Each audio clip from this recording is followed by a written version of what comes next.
Hey guys, we're gonna be doing a Q&A with Ellie Bambury today. It's been long awaited. I've been chatting with her for many years now, and we've been following her journey ever since she wrote her book about her hair experience. It's called The Big Sister Project. She now actually also does coaching for young people, so I think you'll find what she's going to say really interesting.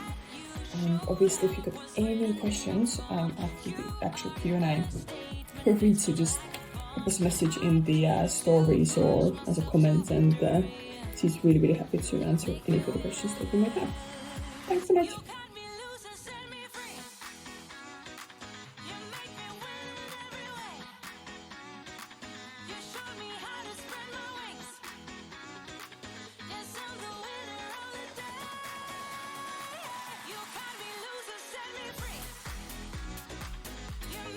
Yeah, so I'm Ellie. I'm living in Auckland in New Zealand, so that's very far away from you.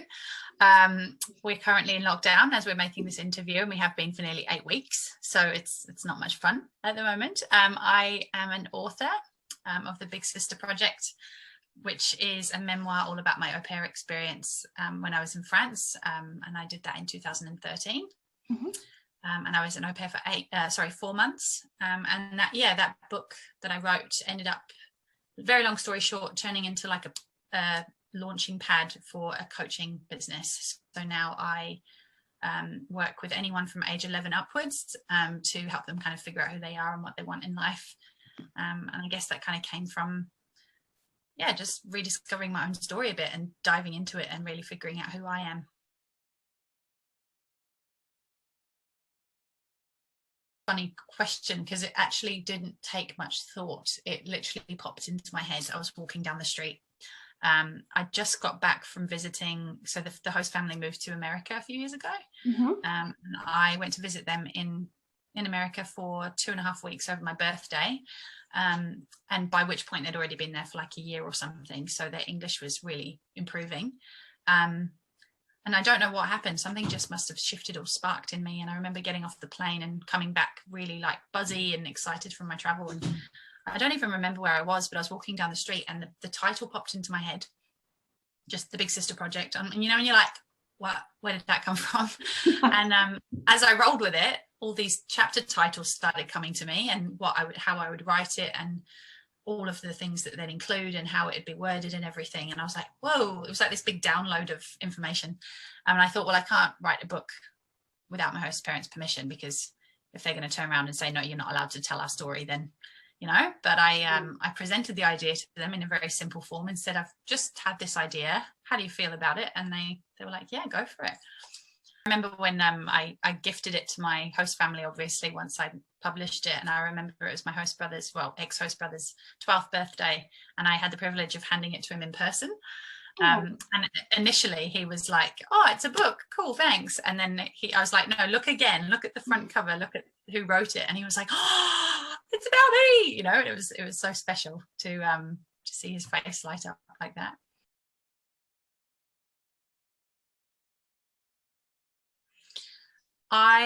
This is actually a bit of a spoiler because it's on the back of my book as a blurb, but long story short, I had a best friend in high school, and we met an international student while we were there, who became very close with both of us. And then I said to her, oh my gosh, I really want to come and see you in Germany, and I want to travel and like do a gap year. And she's like, yeah, you should. And we got kind of hyped in the idea of traveling, but I actually rolled with it, and my best friend kind of fizzled out of the idea. She changed her mind. So I ended up going alone on this gap year thing, and I planned like having a year off before uni. But obviously when you actually get to the reality of traveling alone for a year, it's like, okay, well, what do I do with my time? And I remember getting to the end of college and thinking, oh my gosh, this is real now. I've deferred my uni place. Like, I've got this savings, but I don't know what to do with it. Gotta do something. I've got to do something. I'm like, I've told everyone I'm going traveling, but I have nowhere to go. And I remember sitting at my computer and crying and getting upset and frustrated because I had all these options. I know it's such a first world problem, and one I wish I had now because of COVID, but I was sitting there really frustrated and anxious. And my mum turned around to me and she said, "Oh, why don't you be an au pair?" And I was like, "What's that?" And I literally didn't even know what an au pair was. And she told me, and then she said, "Well, you've learned French in school, you're really great with kids, you've had lots of opportunities with babysitting and all that sort of stuff, like it's a great way to travel, look into it." And I did, and the rest is history. Okay. It was literally that simple. Yeah, well, I always say that I think au pairing is almost a more comforting way of traveling abroad, especially if you're doing it for the first time, or traveling to the other end of the world, so to say, because you're still living in a safe family setting rather than kind of taking your backpack and going somewhere on your own, which is fantastic as well, but it can be quite a big step to do that as your first kind of big travel away from home. So as an au pair, you know that you've got that support network around you, even when you are away from home. So I think that's why many, especially in our case, 18, 19-year-old au pairs choose this program. It definitely, that was a huge thing for me, because it was that sense of safety,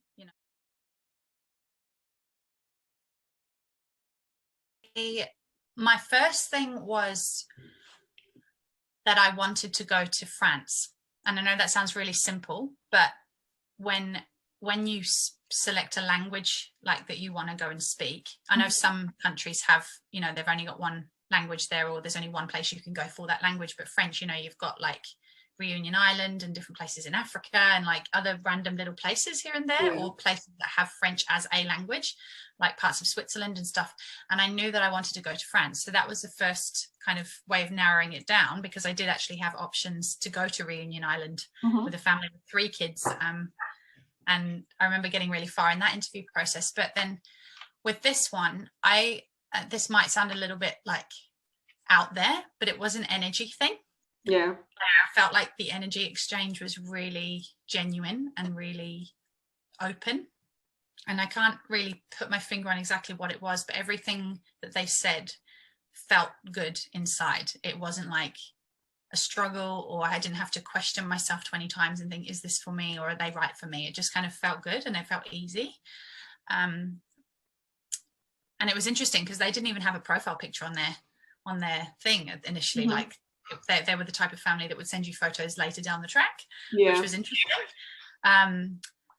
But yeah, I think that the advice in hindsight is actually trust your gut as well, because we can get really hyped up in like, oh my God, there's so many options and I could go here, here, and here. And we kind of get lost in the hype of it, or can do, if you don't really think about your own wants and needs. It's that's a really long-winded answer, but it's not. It's brilliant answer. And you know what, the key thing that I always say to au pairs that are trying to choose between a couple of positions is to literally follow their gut feeling. So exactly what you're saying, you tend to know what family kind of fits with you the best, and the ones that you kind of click with. And I do also generally recommend kind of steering away from the more, I guess, superficial side. So say location, obviously in England is a big thing. Many people want to be in London, but I always say that although yes, there's fantastic families in London, don't just choose a family because they are in a certain location, but pick them because you genuinely think that you're going to love your time with them for a year. Because if you just choose a family because they're in a central location, that's not necessarily a recipe for success. You want to have that kind of personal click there first. Yeah, and it's funny because my host family were living in this tiny town on the border of Geneva, and I was very naive at the time and didn't really research the place that they said, because, well, I did. I looked on Google and stuff, but at that point in time, 8 years ago, there wasn't really much on Google Images for that place. And I remember just thinking, it's like an old stony traditional village. That's cool. And they said it's on the border of a Swiss super city. So I was like, sweet, that sounds amazing. But that wasn't my deciding factor, because in my head originally, when I was thinking about going to France, I was in that mindset of, Paris or like Marseille or somewhere like really established. So when these guys turned up, I was like, I've never even heard of that place. No one I know has heard of that place. There's nothing on Google, but something in me was like, no, you need to go to them,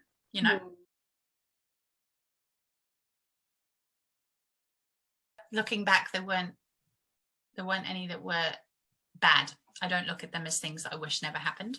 And I think that's just like a preface I want to say, is that any challenge you do face, embrace it, because it's going to do good things for you. I think the main one for me was confidence in my speaking, and actually finding words, because the first couple of days you've kind of got the excuse of, oh, I'm new, I'm finding my feet and I'm just adjusting, and that's fine. But then after like a week or so, it's like, okay, I should probably like communicate now, you know, I should probably get out my comfort zone and actually talk. And just trusting that I would be okay, like, and not fearing. I mean, this is more for people that aren't fluent in the second language. Like I wasn't fluent in French.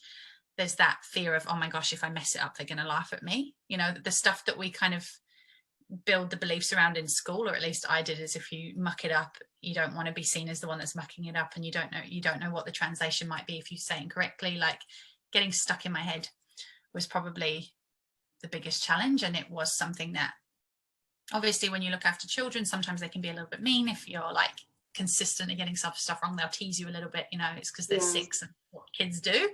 But when you're already in like a bit of a sensitive space and feeling a bit self-conscious around language, that can become a bigger challenge if you let it, than it needs to be.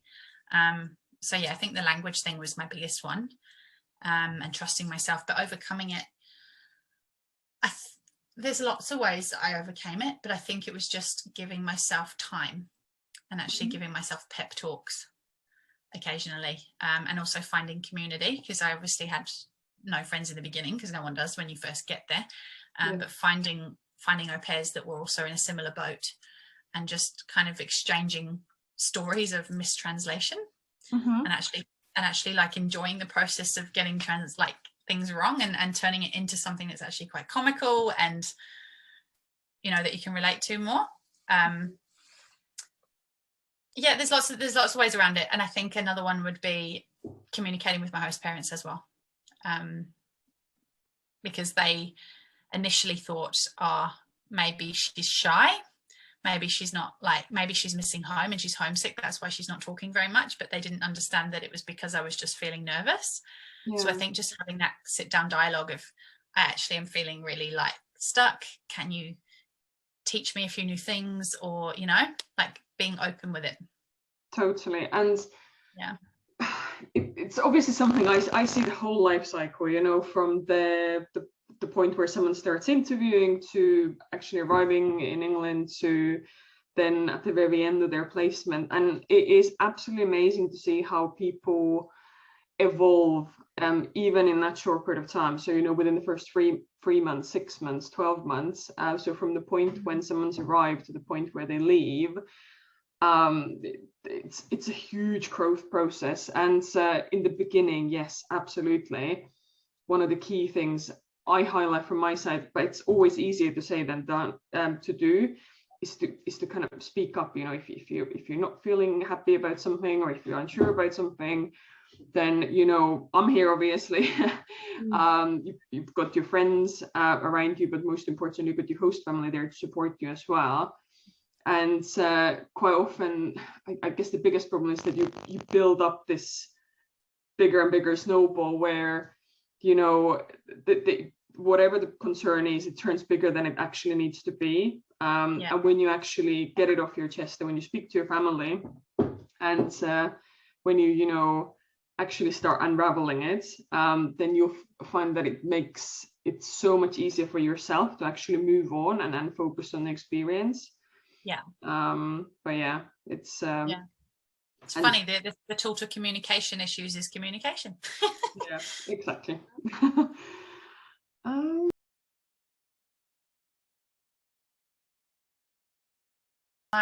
The first one would be actually waking up. This is more of a consistent ongoing highlight, but waking up in a different bedroom with a different view and a different routine. Like, it sounds so silly, but it's like, I remember the first morning I woke up, even though I was horrendously jet lagged, and I was just looking out my window, and I was like, you know, it's just, where the heck am I? Like, it's just this whole new thing, and you're like, this is my life now. Like, it's just the constant realization that you can just be a new person and no one knows who you are, and you can go to the bakery and be the person with the accent and the funny voice, you know. Like, that was a highlight for me. It was ongoing, and every day I was like, oh, this is my life. Like, so just seeing new places as well. My host family was so amazing. They took me to Prague and like for a work trip for the host dad and stuff. So they were, you know, really wanted me to be part of their usual life as well. Yeah. And they showed me different parts of the country as well, like France, like different parts of France, and just the travel side. And even if they weren't with me, like they, you know, giving me indications of where to go, or encouraging being spontaneous and just taking life by the horns a bit.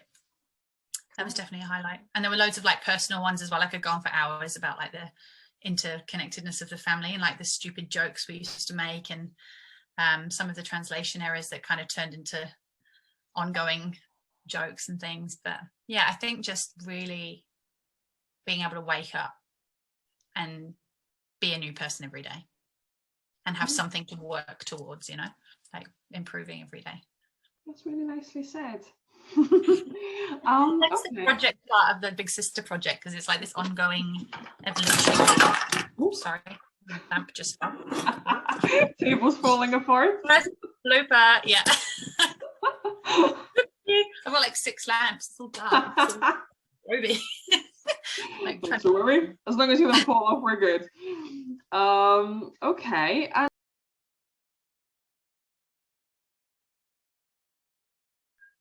so many things. One doesn't just have to be one. Yeah, I was going to say no. I think it comes back to what I said about the whole language thing. It's just trusting that I'm capable, because if I look back and I think and I know it sounds really harsh on myself, but I think, what the heck was I scared of? You know, because all of the things I'd done in my life up to that point had prepared me for what I was doing. And yes, there was a language thing, and yes, there were moments of like, what the hell am I doing? But on the whole, nothing was beyond me. Like, I knew how to cook, I knew how to look after a child, I knew how to lock a door, I knew how to do washing, I knew how to travel, I knew how to communicate. But you get so stuck in your head, you know, you're like, oh, this is so hard, like, you know. We tell ourselves so many stories, and it's like, whoa, you know, we can often get in our own way. And I think looking back, self-doubt creeps in the funniest of times. Even though you're perfectly capable, you still start wondering. Yeah, I know what you mean. Yeah, so just have faith in myself and just be playful with it, and laugh at yourself more, because I was taking myself so seriously, like, oh, I should be further ahead. But then there's no actual measurement of how good you are as an au pair, so, you know.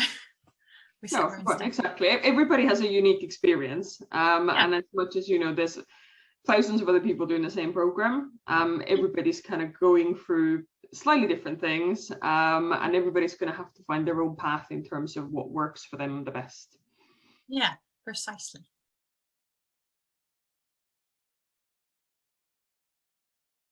I would say be playful. And I'm not just saying like sit on the floor and play with your host kids, but actually embrace the whole thing with a child's mindset. Like, go into it with a curiosity and a desire to learn, rather than like, I'm here to do a job. Because it's very easy to get a contract and think, okay, this is my role, and get into the responsibility mode. But if you take yourself out of that and think, I'm a human being who's going to experience something, how can I bring my best self to this? You know, rather, you know, it takes the pressure off. So that would probably be the first thing. The second thing would be kind of similar to what I said earlier. Don't be afraid to communicate when you're feeling like really, really stuck about language or anything else that's blocking you. And also be spontaneous. I think, like, have room for spontaneity, because au pair contracts and jobs tend to be quite to the rules, you know. There's usually, I mean, there's, every family is different, but mostly there's like a routine you kind of have to roll with, and it can feel a bit like, it can just become like your routine and just become normal. But if you can find ways to like throw random spontaneous trips in, or put yourself in a space like on the weekend where you can go and meet brand new people, like, it just keeps things feeling fresh and exciting, and can bring you back into that playful space if you do start taking life a bit too seriously.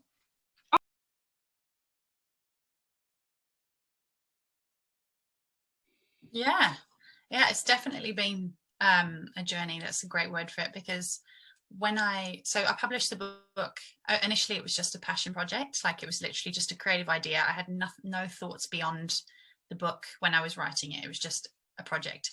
And then as soon as I published it, people were saying to me, so what are you going to do about it now? Like, how are you going to sell it? Because obviously self-published, you have to do it all yourself. You do all the marketing and everything. And I was like, I don't know, like, I'm just going to put it on Instagram. I don't know. So I did, and then just thought, okay, well, maybe I'll just share snippets and photos from my au pair journey and share little stories from that. And that's what I did. And it got a good following quite quickly.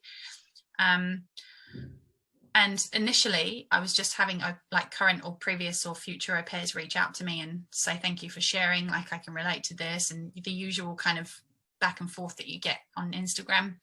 And it was just helping au pairs or like connecting with them. And then it got a bit more advanced in terms of like what I was helping people with. And it got to the point where it was around, what do I do when I leave school, or like bigger questions. And I thought to myself, I've had a lot of experience. Like when I was a teenager, I was at a youth group and I had a really great youth leader, and I was always in leadership roles at school as well. And, you know, as part of my gap year, well, like after I was an au pair, I went to England. You've probably heard of this. It's called The Challenge. Yeah. Yeah. Have you heard of it? It's like a UK program. Yeah. It's like a residential program. Yeah. I was a leader on that when I was 18 in my group. The people I was looking after were 16 and 17. So I was the youngest leader there.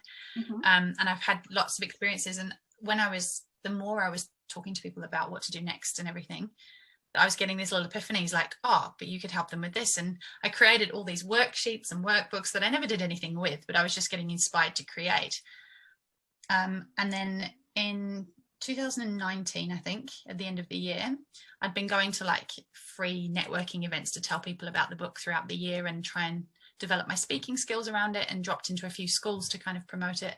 And then I went to Sydney for this thing that I went to a day workshop on like body language and handshakes and presentations, just like a free thing. And at the end, they obviously sell you like a training package thing if you want to join them. And there was this offering for a speaking, professional development, speaking, honing your message, developing your niche market for a product or service in Sydney. And I was like, oh, that looks exciting. And I've never, ever, ever invested a big chunk of money before into myself for like a weekend. And I was thinking, what the heck am I doing? But you know, when you have that like nudge, like you need to go to this. Yeah. And so I went to this thing in Sydney, and it was 3 days of full-on professional speaking. And we had to create a 6-minute speech, and got all of this feedback and a live video and a professional headshot and everything. And it was in Sydney that while I was creating my speech, that I came up with the idea for Make Way, which is the title of my brand for coaching. And yeah, from there I was like, oh, that's what I want to do. I want to talk about like mentoring and seeing people and everything, and seeing teenagers for who they are, not who society thinks they need to be. And it kind of just went up and up and up from there. And that following year in 2020, no, okay, I'm a year ahead of myself. 2019, I ended up going to more workshops and got speaking gigs in like live events. And then you just meet people who meet people, and then they refer you, and it just grew. Perfect. That's a very long answer. I know I tend to talk a lot. That's okay. That's okay. That's what we're here for. It's definitely evolved. So when I first started, it was just generally young people needing like a buddy or someone to just talk to, just about general stuff.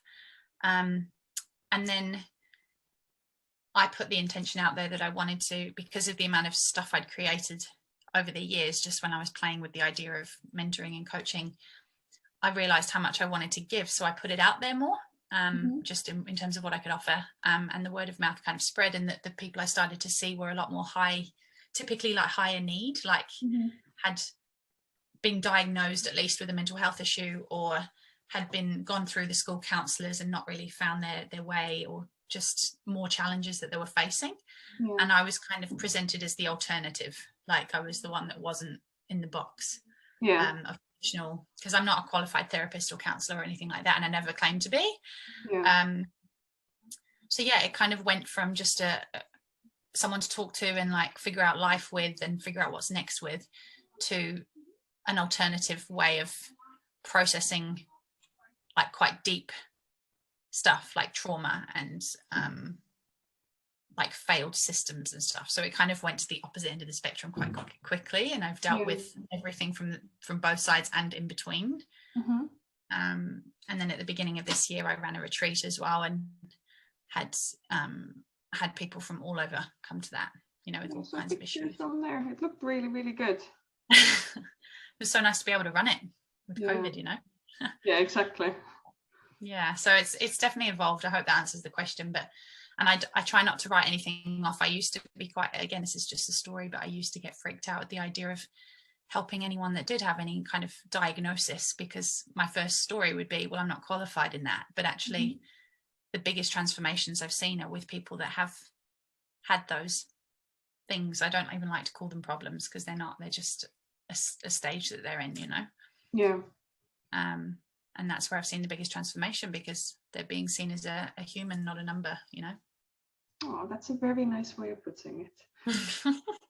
Okay, and are you then able to draw kind of parallels between you having been an au pair and now being able to coach other young people? So do you feel that having been an au pair helps you do what you do now? Absolutely, yeah, big time. Because I would not have put myself in a position of writing a book about myself and my experiences if I hadn't have done that.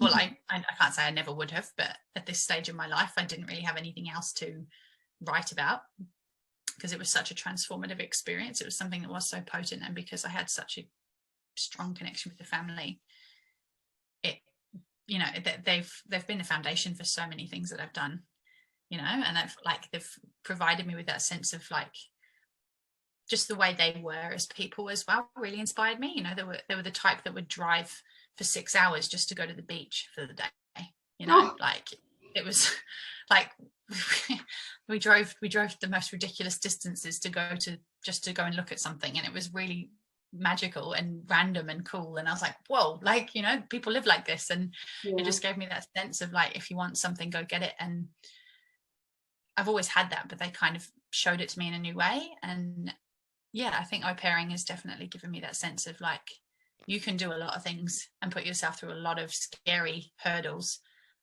and still come out the other side smiling and have a ton of memories, and then be able to share them, you know. So yeah, definitely. Yeah.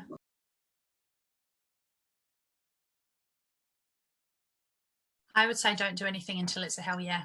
Because I know a lot of people that have dropped out of uni because they were in that panic mode of I need to do something now, I need to know what I'm doing now, I'll just do this because I like it, rather than actually I want to make a life out of this.